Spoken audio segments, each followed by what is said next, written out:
So guys, welcome back to me, welcome back to Thailand. True Blue Thai here from Thailand. Hope you're doing well. It is one put here in Thailand, which is Wednesday, and it's game day. Well, game day for you lot. What's it called? I gotta wait till 3 o'clock in the morning before it's game day for me. Yeah, Thursday morning, 3 o'clock. Oh, it's 2:30. Ooh, well, anyway, so yeah, and so it's again. 7:30 kickoff, I believe. So it's 2:30 in the morning for me. So for instance, so we got a Carabao Cup, League Cup.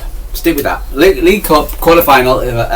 What's it called? Against at home at the Etihad Stadium against what's it called? Brentford. Okay, which on not any normal day, I said it was going to be a tough. What's it called? But today is going to be even more tougher, I expect, because again, for instance, the amount of for instance, the side we're going to have to put out tonight exactly, it's not going to be the first class side, etc., but which is understandable when we're actually playing West Ham in 3 days. Arsenal are playing Palace, but they've got a kind of weak off here. I don't know, understand about that, but anyway, so but you know, it is what it is, and so we've got to do what we've got to do. So a lot of the players are going to get rested tonight, which is fair enough, and so we got to kind of accept that. And a lot of the players, especially Nico Gonzalez and Josh Carguario, and we could look quite tired. So yeah, and so I let's go. But so Pet's been talking, so we just have to rotate, which happened at Leverkusen, and it didn't go too well. Brentford is also. I don't whether they've got a away game against Wolves on Saturday. So, for instance, they've got a couple of players going to the AFCON, so same as Man City. It would have been perfect if Amouche and Ryan Ignori were staying for one more game, and but unfortunately not. So we just got to take what we got to take. So, regardless of what regards to the team, so let's just pop into the teams and see what we've been saying. So let's go into let's just do a bit of background. Okay, so while Man City have only had pit their wits against the low tier foes in the 25-26 EFL Cup so far, Keith Andrews' Brentford saw off both Bournemouth and Aston Villa on penalties. Come on, before handling a straightforward route to the quarterfinals. The Bees rewarded their second and third round exploits with a trip to Grimsby Town, but which could not repeat their United miracle at Brundale Park as Brentford surged to a 5-goal victory to their 5 different scorers. Still hunting for their first ever major honour, excluding second and fourth tier English titles, Brentford have also expressed now in the quarterfinals of the EFL Cup for the 4th time in 5 seasons, but their journey last year ended at this stage due to the eventual winners Newcastle. Only once have the West London club reached the semi-finals of the League Cup, falling to Spurs at the point in 2021. Both Pro Precedent and the form book suggest that St Andrews will struggle to repeat that Thomas Frank beat. Yeah, because again, for instance, they have lost a few players as well, but they've still got some decent players.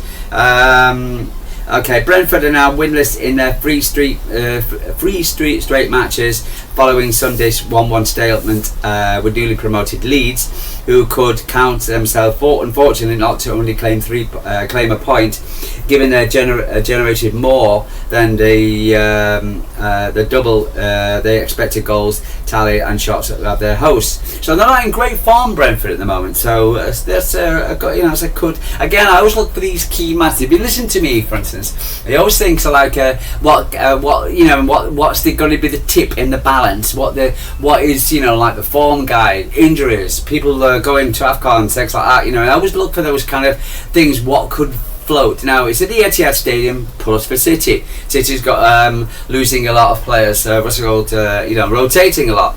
Bad, but again, you never know who these players turn up. So Brentford got a few players out as well to AFCON. Good, not in a great final form, but good. For instance, so also I've never only done it once. They haven't actually won a major competition, etc. So furthermore, the visitors are on a dismal 4-match losing streak anyway from home, conceding at least 2 goals each time. And City's 1-0 victory triumph over Andrews Men in October extended their unbeaten run in the fixture to 5 games. So we haven't lost against Brentford. Okay, good. For instance, they haven't won away for at least 4 matches, so good. Again, another plus for City. So in all competitions, the form guide, Man City won 5, lost 1. Brentford lost 3, drew 1, won 2. Not in the greatest form. So for instance, we'll see. City unexpectedly, right, but we'll have Jamie Doku, blah blah blah, John Stones, fine, Novi, Rodri, blah blah, hamstring, still not cleared up, but he's back in training. So we know about that. Rodri I expect to be out for about 3 weeks. Back for Sunderland, I expect. So we're going to start with the likes of Semenyo, Escobar, Rico Lewis, James Trafford this week. However, Omar and Ryan are unavailable as they've gone to AFCON. As Brentford, Andrew received the 1 selection boost of the quarterfinals, so attacker Kevin Shard will return after missing the draw against suspension Leeds against Leeds. Arsenal loanee Reece Nelson, once a scorer in a 5-0 win over Grimsby in round 4, have not shaken off his knock in time to be involved, though joining Josh Drasville knee, Antonio Mambu knee, and Fabio Cavallo knee on the treatment table. So they've got a few injuries as well. With no European commitments to worry about, Andrews will likely put out his near full strength starting 11 for the quarter-final, but the 45-year-old faces an unbelievable dilemma on whether to stick with the cup goalkeeper Haron Vaxamerson, sounds Icelandic, or side with the number 1 Karamin Keller. The visitors, 2 AFCONs, visitors all have 2 AFCON absentees of their own. Dango Quattaro is about to represent Burkina Faso, and Frank Oneke will support Nigeria. So they've got a possible starting lineup of Brentford, the Icelandic goalkeeper Vaz Limerson, Coyote, Collins, Vandenberg, Henry, Henderson, you have Mrokit, Shade, Damsgaard, Lewis Potter, Thiago. Right. Okay, so City. Okay, now this is sports mode, etc. But so I'm not going. So they're saying we're starting off with Trafford, Lewis, Cousinov, Aki, Reinders, Silva, Rodri, Bob, Shirky, Semenyo, and Haaland. Never gonna happen. Never gonna happen. Not gonna see that starting lineup. Trafford, yes. Lewis, yes. Cousinov, yes. Aki, yes. Riley, maybe. Tiana Reinders, more than likely. Silva, maybe. Bob, yes. Cherky, no. Semenyo, yes. Haaland, no. I can't say I'm playing Haaland. Cherky, maybe. Again, for instance, West Ham is more important. Maybe give him 45 minutes. Maybe give him Phil Bowden.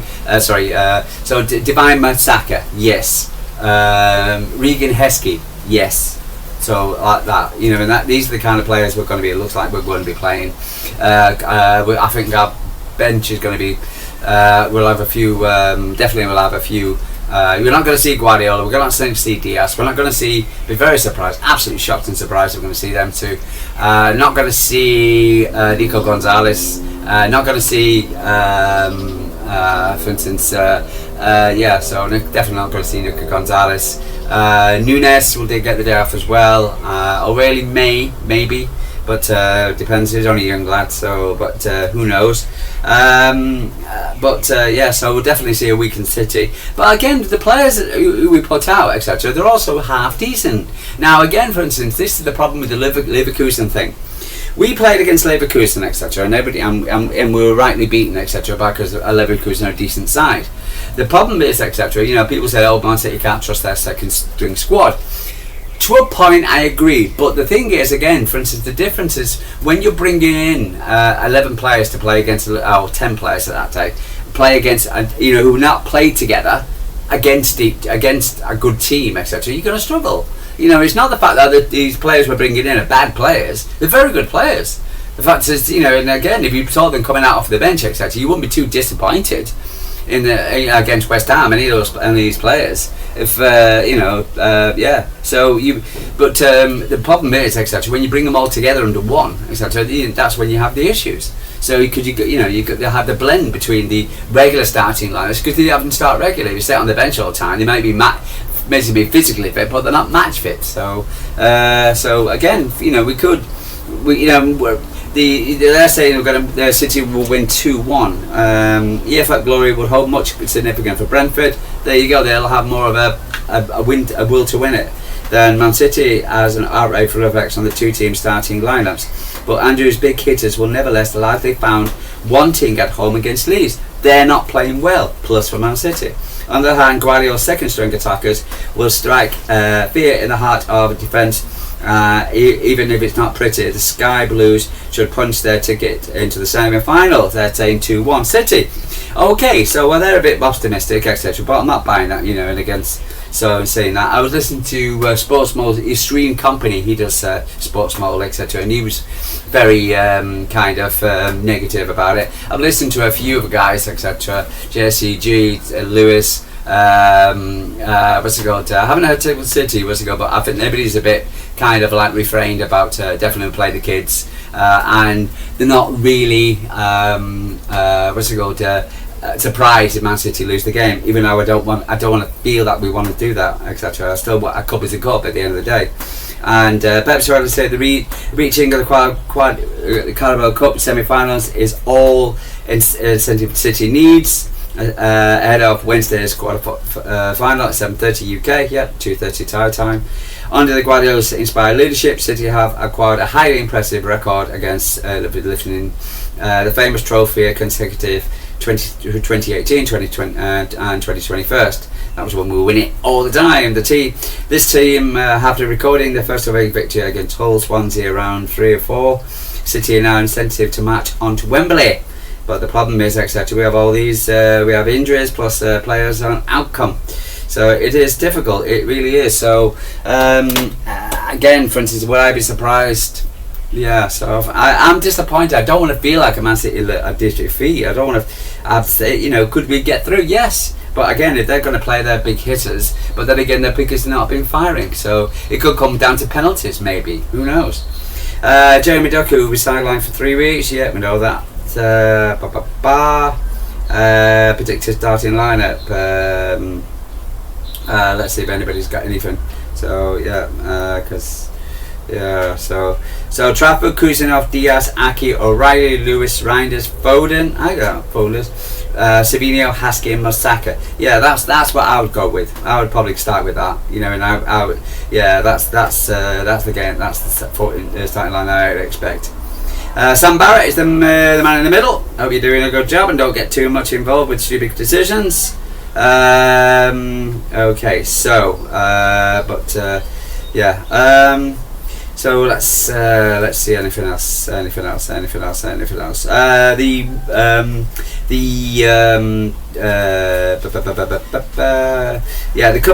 club statement, results came out yesterday. Man City's results.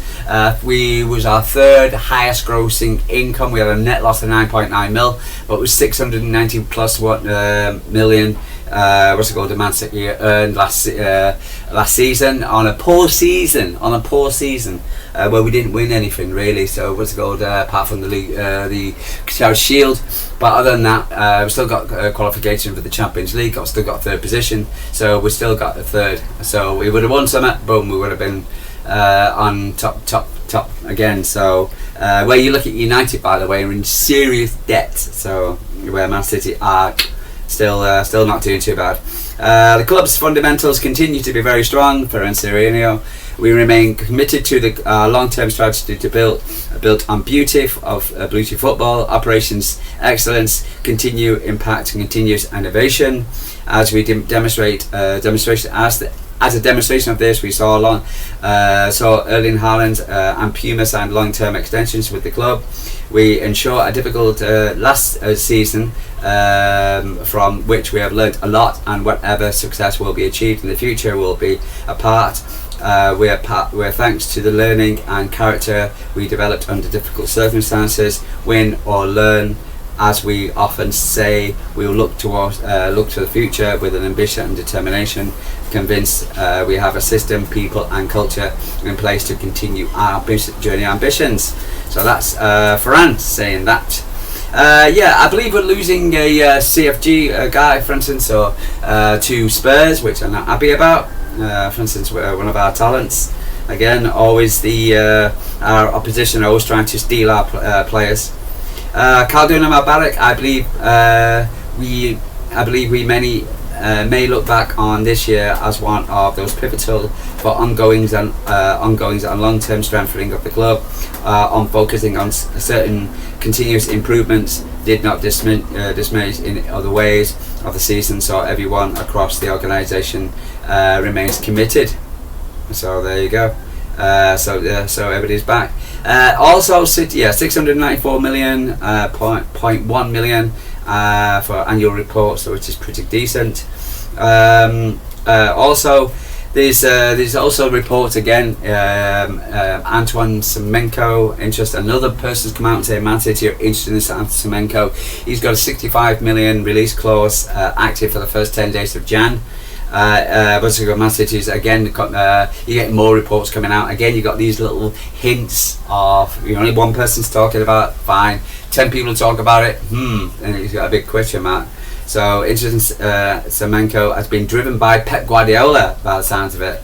Again, I don't think City, again after last season, resting on our laurels, and if we want to get a player in which is going to help us secure the Premier League, then I think we'll do it. So for instance, we'll actually make link with two very important players at the moment. Mark Gahey played very well against Palace, against City, as well as Wharton, but I think we were looking at Gahey. But Gahey probably won't start. Probably he'll more like go to Liverpool, probably get a regular starter, where Man City probably won't until next season. West go where with the likes of Stones, and Aki might leave. Aki might leave in January. You never know, because he wants to play football.